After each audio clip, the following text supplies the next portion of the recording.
My name's Noah.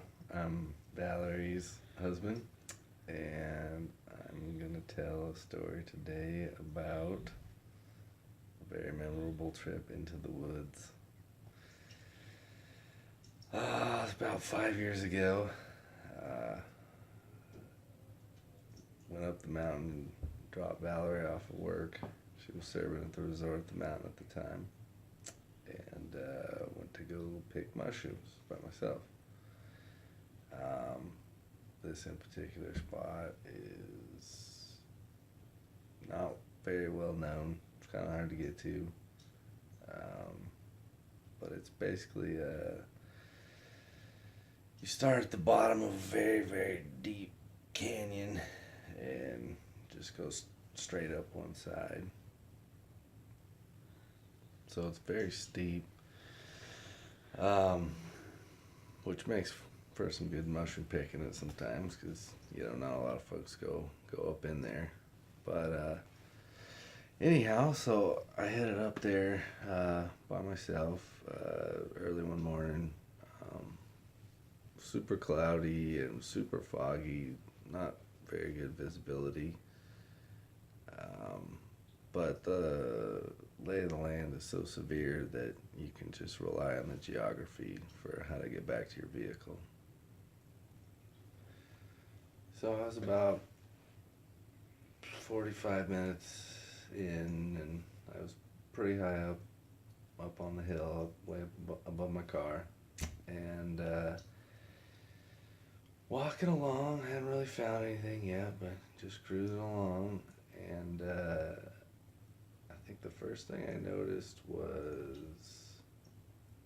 a boot, just one boot, all by itself, and so I kind of walk up to it slowly. You can see just a random boot. Look, not real old, but it'd been there for a little bit. Walking along, and I see a pair of pants, a pair of jeans with a belt in them, and they were turned inside out, and then you could see the other boot not too far away.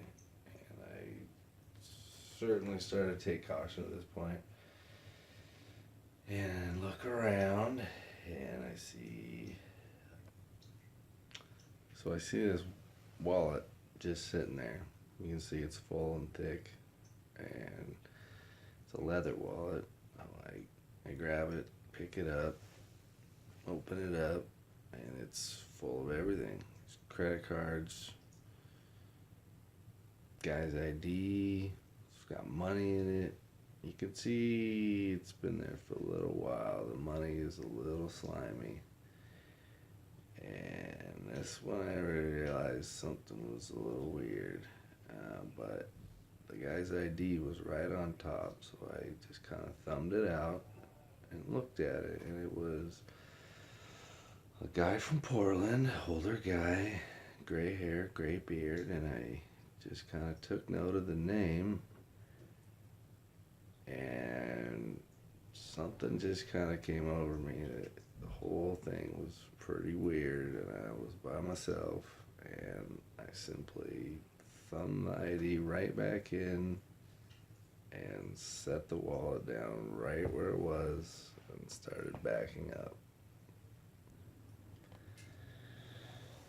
I kind of looked around, didn't see any evidence of any person physically other than just the clothes and the boots and the wallet, but just set the wallet down and turned around and started heading out of there as if I had never seen it.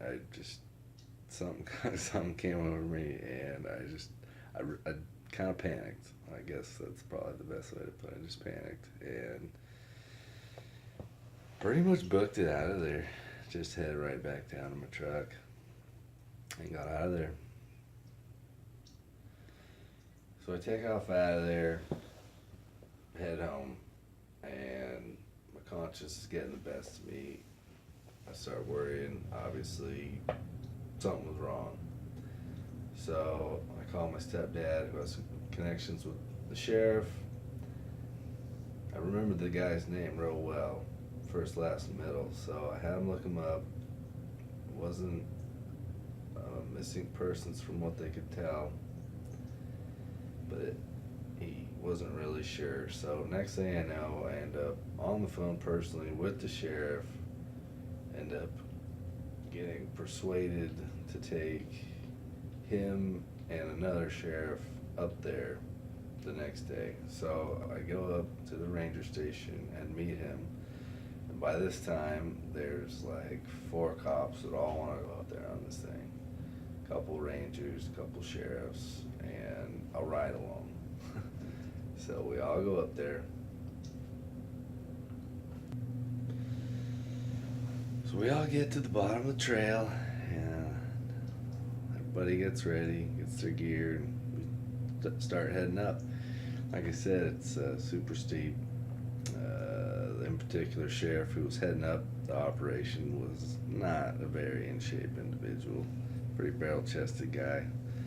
We're not 3 minutes up the trail. He stops and asks me, "What percentage of the way there do you think we are?" I said about 5%.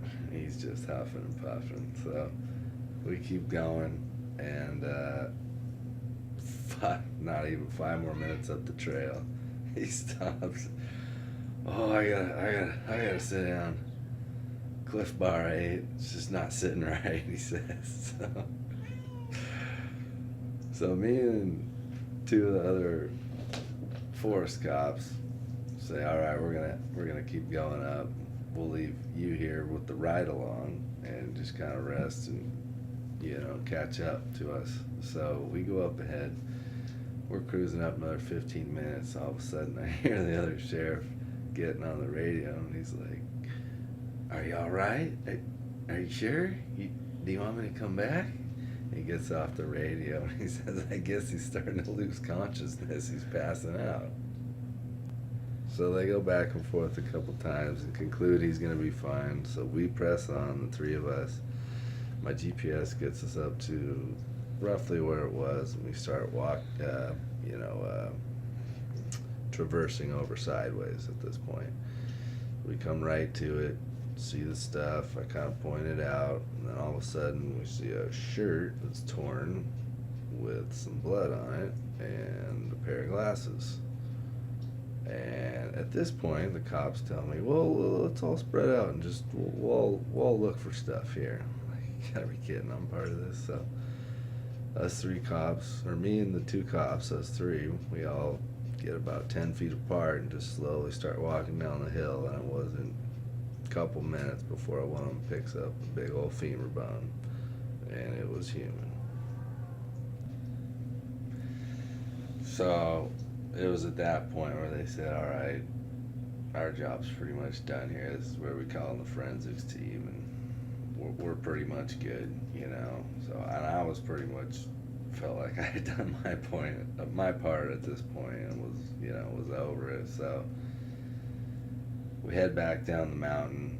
We mark it on the GPS. Head back down the mountain. Meet up with the other cop that had almost passed out on the trail, and of course then he decides to tell me that they had already known part of it, but evidently it was a suspected suicide. The year before, older gentleman had gone up there camping and had